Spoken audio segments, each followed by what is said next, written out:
after it happened, the people started saying, "Well, we're never going to forget this. We will learn from it. We'll never forget it. We're going to protect our homeland." And now, well, more than 20 years later, uh, for the most part, we have. We say we haven't because we talk about it every year. Come September, we have specials about it. We do all of the local um, fire departments, police departments have their own parades and ceremonies honoring and remembering it. But that's all, and not to diminish those. Those are very important, and I love participating in those and I love seeing them, but they're in show only. In reality, have we truly remembered? I don't believe so. I really don't. Because if we did, we would be protecting ourselves better. We would do it in deed and not just in show. We would do it by securing the borders. That doesn't mean that, by the way, securing the border for some has become this nasty term that you claim racism and just evil motives. But securing the border just means it's just that. It doesn't mean closing it. It doesn't mean not letting people in due to their skin color or due to their ethnicity. It simply means securing the border. It means letting the good people in and keeping the bad people out. It really is that simple. Would it be perfect? No, but at least we can do that. And for anybody who says that, I know I hear the argument all the time. Well, you're just saying that. No, it's only good people coming in, and that's not true. You simply, all you have to do, there's video after video of both conservative and liberal news media. By the way, it's not just these conservative talking points or conservative media, but there is enough video and photographic and documented evidence that there are drug cartels, there's violent gangs that are coming over the border, and that there are nationals that are coming from places from communist China. They have documented incidents of people from Middle Eastern countries, from not just because they're Middle Eastern, but because it's countries that harbor terror groups, and people from those groups and from those in particular countries are coming across the border as well. So, in other words, we're letting everyone in. We're letting the bad guys in along with the good guys, and the bad guys are outnumbering them, by the way. It's not women and children. If you, again, just look at videos, you'll see it's mostly young males and mostly tatted up gang members, mostly people who are very likely to want to come in and take advantage of us and advantage of the situation. And if we just would simply secure the border, then we can sift through that and let the good people in, keep the bad people out. But anyway, that's my 2 cents, in that we have not learned. We do not remember. We say we'll never forget, but we have forgotten, and we have forgotten all too soon. Within a generation, we have forgotten, and we really need to remember this. We need to remember it and do the things that we need to do to protect ourselves and protect our children. If you disagree with that, give me a call or a text, 762-2506 308. Again, 762-2506 308. Okay, so there's a presidential debate. I personally debated on whether or not I wanted to even bring up this topic, and I'll talk about it real quick, maybe just for a short bit, trying not to keep it too long. But I guess I'll do that, trying and keeping with current events. Let's go ahead and talk about it. A couple of things that strike me as interesting. To my knowledge, I don't think they have changed the rules. I know that they were having a back and forth, Kamala and Trump, that they were having a back and forth on one or two of the rules that the Team Kamala was wanting to change. These were rules that were already laid down whenever it was going to be between Joe Biden and Trump, and they had already settled on the rules, were fine with it. And then whenever the Democratic Party finally admitted that Joe Biden is not fit to be in any office, they finally admitted what the rest of the world has known for the last 4 years, which is interesting because now all of a sudden it's like, oh, well, we can talk about it. And it's like, no, we've been talking about it right in front of your face for the last 4 years. But I'm going to digress. I'm going to try not to go down these rabbit holes.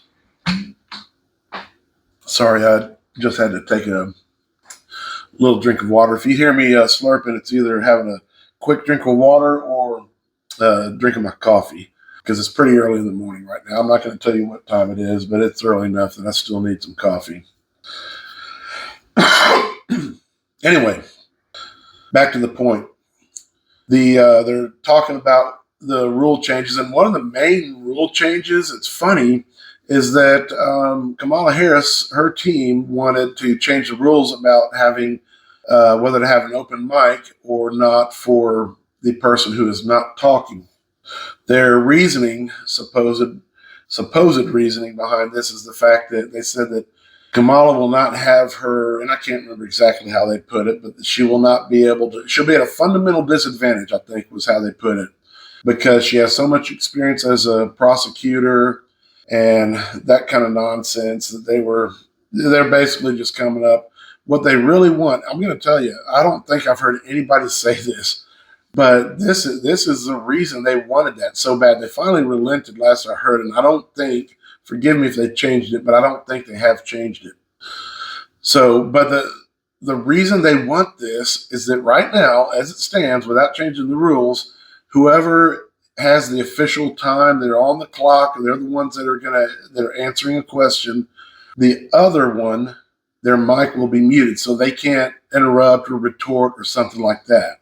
And you would think that that's the way that they would want it because they're always complaining about how, and whenever I say they, I mean anybody who does not like Trump, they're always complaining about how Trump interrupts, he's rude, he's brash, he's a jerk, whatever. Insert your own hyperbole there, and that's what they say about it, especially during debates.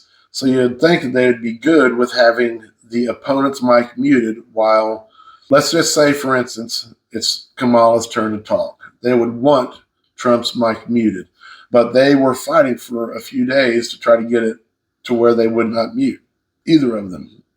Here's why. This is what it boils down to. There's probably a few reasons. There's a few smaller reasons, and there's ones that I've heard people talk about. But this is, I just know in my heart, this is it. Anybody who has heard Kamala Harris speak on her own without the help of friendly interviewers or without the help of someone else who is a part of the interview to come in and save her, you know that almost every single time, virtually every time she talks, she rambles on and she rambles on.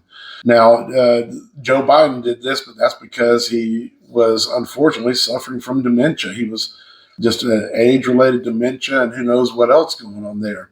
With Kamala, it's because she's not. This is not an insult. It truly isn't. But she's just not that bright. At the very least, whenever it comes down to speaking in public, all you have to do is look up YouTube, search on YouTube, clips of Kamala just running on and on and on, and her laugh whenever she gets nervous, and just talking about, she's asked a question, she'll go completely off topic and have these crazy rambling speeches, and then have her cackling laugh, and then that's it. It's very, very, it's cringeworthy. It's so cringe. But that's why, is because they are hoping that she will get asked a question. She'll do okay sometimes on some questions. She'll do okay for a few minutes, or I say a few minutes, just for a short time, 30 seconds to a minute. And then we'll begin rambling and we'll go down all of the crazy rabbit holes that she does. And they're hoping that Trump will come in and attack her. That way she can, in a roundabout way, she will have help from not continuing on and having vomit of the mouth, because Trump will get tired of it and come in, and then they can accuse him of not letting her speak, and she can do her woman power thing where she says, "Excuse me, I was not done yet," like she did to old Pence, but that's what it is. That's exactly why they need somebody to come in and stop her from rambling. Now, let's see if that happens. Do you disagree with me? Again, 762-2506-308. Do you disagree with that? If so, let me know. And I would encourage you to do it before the debates tonight. Again, this is September 10th. I do believe that is going on tonight. And let me know, do you agree with that or not? We'll find out. Because as long as they haven't changed the rules, then that means that we are going to have to sit there and listen to Kamala get asked a question and have to give a full answer, unaided from her team, unaided. Now, I was going to say unaided from the interviewer, but we also know that has happened before. Whenever the interview steps in and tries to help the liberal candidate finish their sentences and finish their questions and helps them get their facts right whenever they were going to go down an untrue rambling. So we've seen that before, and that very well may happen again. But anyway, so that's my take on the debate. We're almost done here. I just want to go ahead and throw a little bit of fun in. What are your thoughts on college football? I love college football. I always have for a very long time. And I'm going to go admit I'm an Aggies fan. I did not go to Texas A&M, but for whatever reason, I've been a Texas A&M Aggie football fan since I was a little kid. I don't even remember why. But I also just love college football, period. I just like, even if the Aggies are not doing well, which is pretty much every year, I can easily admit, because I've had to admit every year after year since I've been an Aggie fan, that they get hyped up. The Aggies getting, just like this year, we got a new coach, Mike Elko.